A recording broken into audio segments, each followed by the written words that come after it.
Good morning, everybody. This is Grace, and in this video I'm going to talk about empathy concerning people many just call narcissistic, narcissist.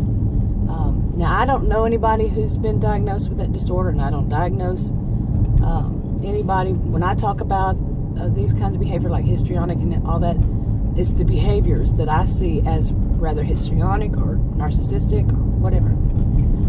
I think really just saying toxic like I used to from the beginning is much easier. But anyway, now a lot of people say that these narcissists, they don't feel any empathy. Well, there's a lack of empathy. Lack doesn't always mean zero, none.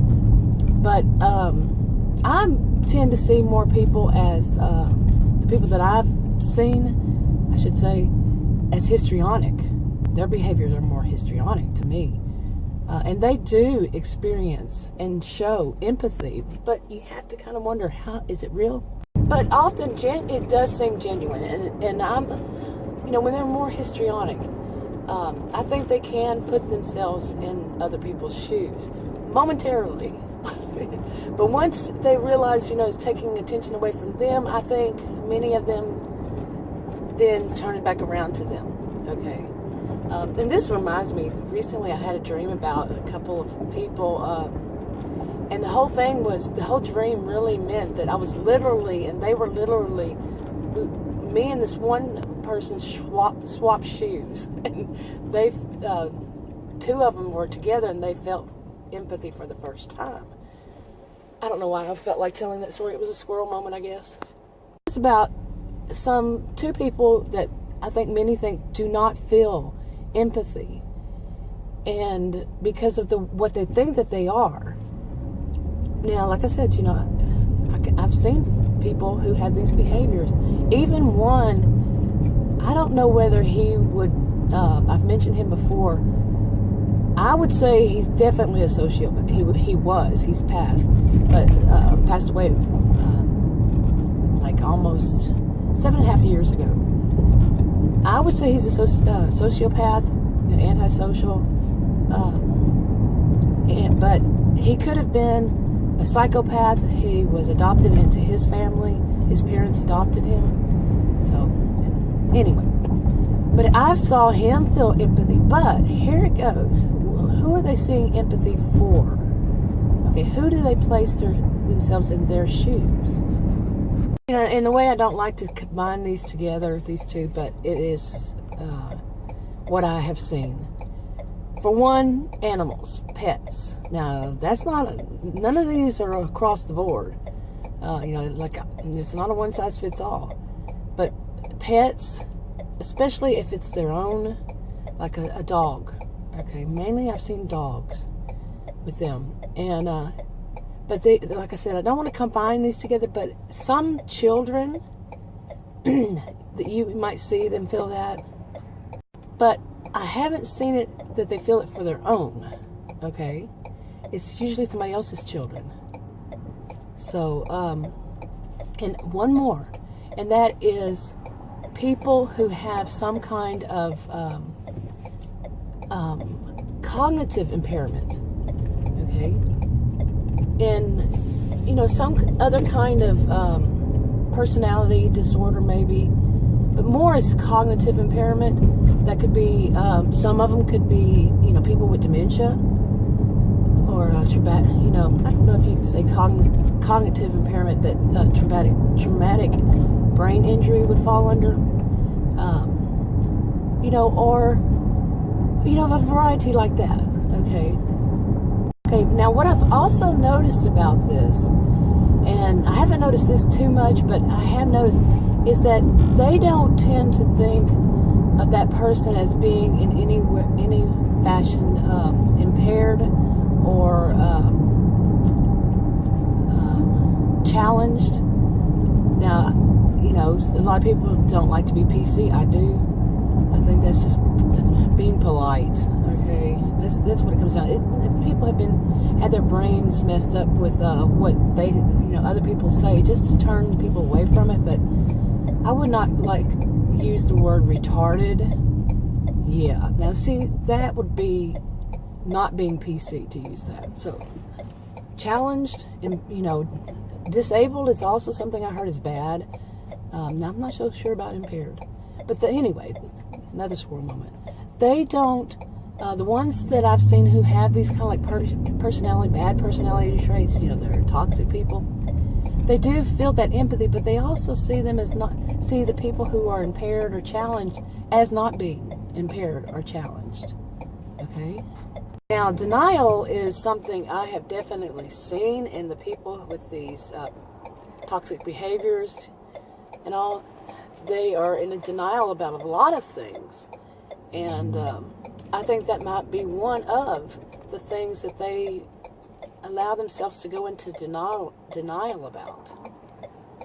And really, I don't like combining these together, but it could be, okay, I'm not saying this is, that they feel some kind of kinship because they are, if they are actually personality disorder diagnosed by a real professional, not just your opinion.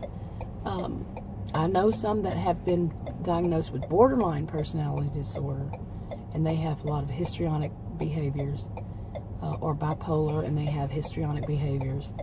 And like I said, one of them, I'm sure he was anti-diagnosis, antisocial. I don't doubt that. But in a sense, though, and this is just my opinion, all of this, is they do have a challenge. They are challenged. They are, I don't like to use disabled, but yeah, I don't like to connect them together. I don't, with other people who are challenged. But they are. It's like, can they really change their spots? Can the people who, like I said, I know people who have traumatic brain injury. One person that has traumatic brain injury and has. And there's no way that's going to change. Well, isn't it very similar to the person who is narcissistic, has narcissistic personality disorder? We like to think they might change, and maybe some do if they get it early on, but is it really that way? Okay, or is it more like a patch? They might get some counseling, therapy, whatever, and they learn how to not do that, but is it just temporary? Okay, is it something they've learned this behavior, but whenever something really, they might have a time when it just all comes back out again because they can't change their spots. They're still the scorpion. You see? Now that leads me to this. Look at that car. Oh, you can't see it, maybe, but it leads me to this. Maybe perhaps what part of it is for some of these people who are like narcissistic kinds is jealousy. It involves a lot of jealousy because they can't put themselves in our shoes. They can't put themselves in people who are not disordered. Okay, they can't put themselves in their shoes. Now some disorders, are like anxiety, panic, these, I'm not talking about those. They can't put themselves in our shoes, who are the more healthy people, but they can lead us to feeling anxiety and all that. But that jealousy could be there because they know that they are never going to be cured. Okay, they're never going to be, I don't like to use the word normal, but yeah, they're not going to be healthy. They can't. Maybe they believe that they can't. So they're jealous of those who are or could be. We could, those of us with like panic or anxiety, avoidant, whatever, those of us who could get counseling and become healthy. They're jealous. Okay, so they want to take their own anger out of they know they have this inability to ever change, although they never think they're wrong, but maybe they do. Maybe deep down they do. They know they're wrong. They cannot be cured. They cannot be made healthy.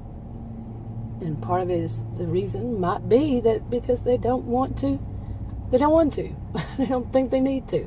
It's a vicious cycle, huh? Okay, so maybe that, to me, this is just all my, kind of theory. but maybe to me that they can relate more to people who have other kinds of disorders that there is no cure for.